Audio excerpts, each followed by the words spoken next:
देखिए अब हमारा जो टॉपिक है वो है स्ट्रक्चर ऑफ एटम। ये चैप्टर स्ट्रक्चर ऑफ एटम नहीं है। इस चैप्टर में जो कुछ टॉपिक्स दिए हुए हैं उनको समझने के लिए मैं आपको स्ट्रक्चर थोड़ा सा समझा दे रहा हूँ, ठीक है, ओवरव्यू दे रहा हूँ। बाकी डिटेल में जो है हम नेक्स्ट चैप्टर में पढ़ेंगे, ठीक है। ज़रा समझिएगा, आप ऐसे समझिए कि जो एटम है वो 3 सब एटॉमिक पार्टिकल से मिलकर बना है। क्या सब एटॉमिक का मतलब समझते हो? उस एटम के छोटे छोटे पार्ट्स। और वो क्या क्या है? एक तो है बेटा इलेक्ट्रॉन, दूसरा क्या है प्रोटॉन, और थर्ड क्या है neutron. So an atom is made up of electrons, protons and neutrons. 11th class में जब आप जाओगे तो थोड़ा और डिटेल में पढ़ाया जाएगा कि और भी पार्ट्स होते हैं, बट आपके 10th लेवल तक बस यही सीखना है कि an atom is made up of electron, protons and neutrons. अब जरा देखिए कैसे होता है। ये जो मैं ग्रीन कलर से बना रहा हूं ये है प्रोटॉन्स, ठीक है। ये है प्रोटॉन, ये है प्रोटॉन, ये है प्रोटॉन्स और ये है प्रोटॉन। जो ब्लू कलर से बना रहा हूं वो है न्यूट्रॉन्स। ये है न्यूट्रॉन, ये है न्यूट्रॉन, ये है न्यूट्रॉन, ये है न्यूट्रॉन, ये है न्यूट्रॉन, ये है न्यूट्रॉन। तो और इसके चारों तरफ जो हैं वो रिवॉल्व कर रहे होते हैं इलेक्ट्रॉन्स। कौन रिवॉल्व कर रहे होते हैं? इलेक्ट्रॉन्स।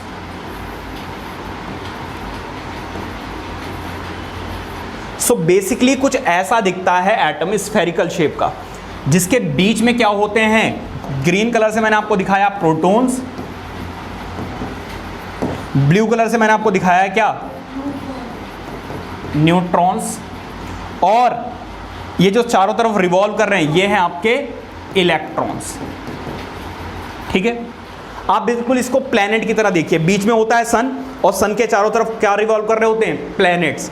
बिल्कुल वैसे ही बीच में, अच्छा इस बीच वाले पार्ट जो है ना वो सॉलिड पार्ट होता है, सॉलिड मजबूत, बाकी ये थोड़ा सा खाली स्पेस रहता है। तो बीच में जो पार्ट है इसको हम बोलते हैं क्या? न्यूक्लियस। क्या बोलते हैं? न्यूक्लियस।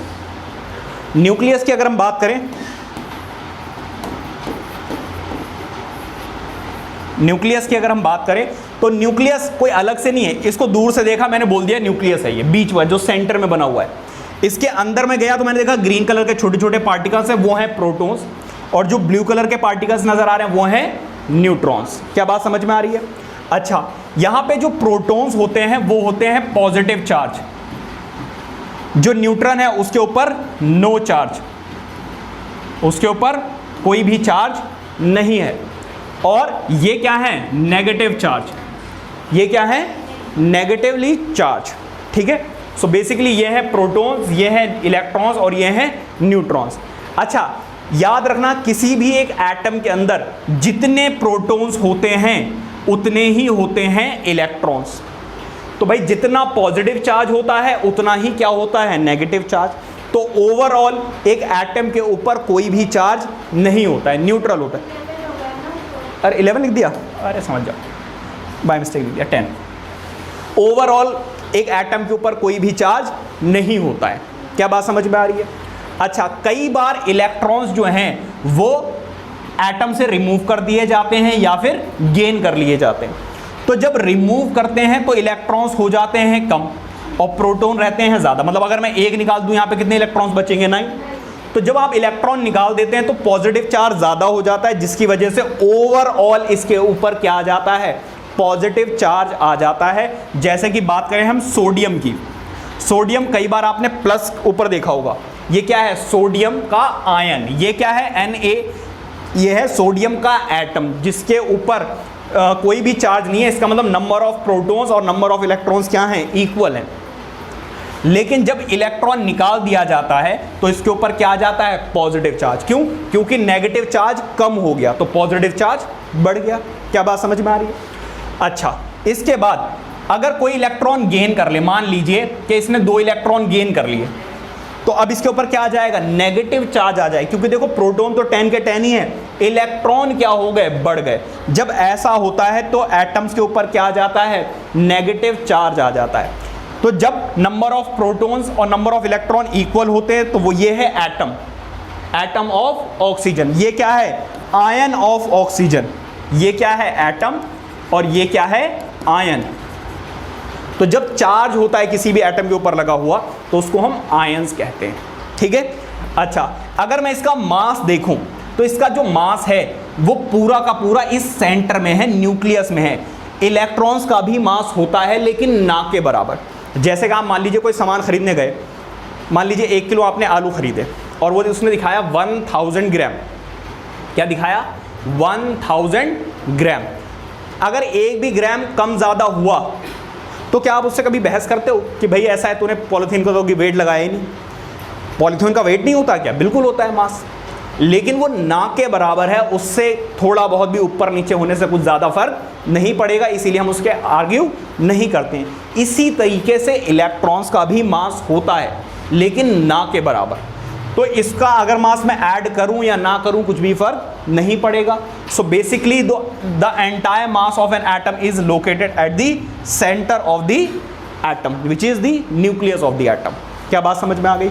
अच्छा, अगर मैं इसका मास निकालूं तो बेटा इस मास निकालने के लिए मुझे प्रोटॉन्स और न्यूट्रॉन्स को क्या करना पड़ेगा? प्लस करना पड़ेगा। भाई गिन लो इनमें कितने प्रोटॉन्स हैं कितने न्यूट्रॉन्स हैं, उनको ऐड करोगे वही इसका क्या होगा? Atomic mass. क्या होगा?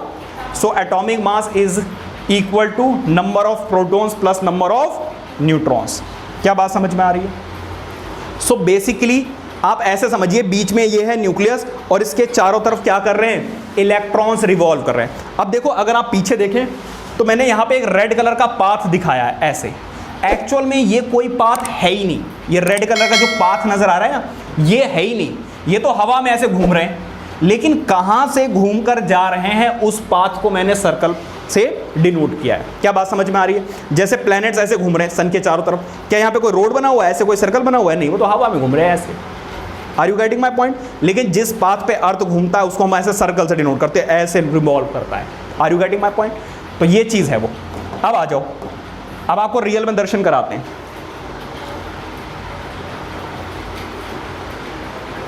ऐसा दिखता है बेटा हमारा एटम।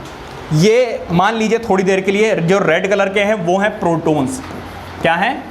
प्रोटॉन्स, जो कि क्या है? पॉजिटिवली चार्ज है।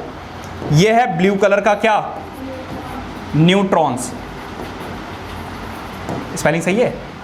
अब सही है। न्यूट्रॉन्स। और ये जो रिवॉल्व कर रहे हैं इसके चारों, तो ये क्या है? आपके इलेक्ट्रॉन्स। अगर आपको कभी भी स्ट्रक्चर बनाया जाएगा तो ऐसे बना के दिखाएंगे वो आपको, सर्कल्स। बट एक्चुअल में ऐसा कोई भी सर्कल एग्जिस्ट नहीं करता है। बीच में होता है न्यूक्लियस और इलेक्ट्रॉन ऐसे वाइब्रेट करते हैं इसके चारों तरफ, ऐसे रिवॉल्व करते हैं हवा में।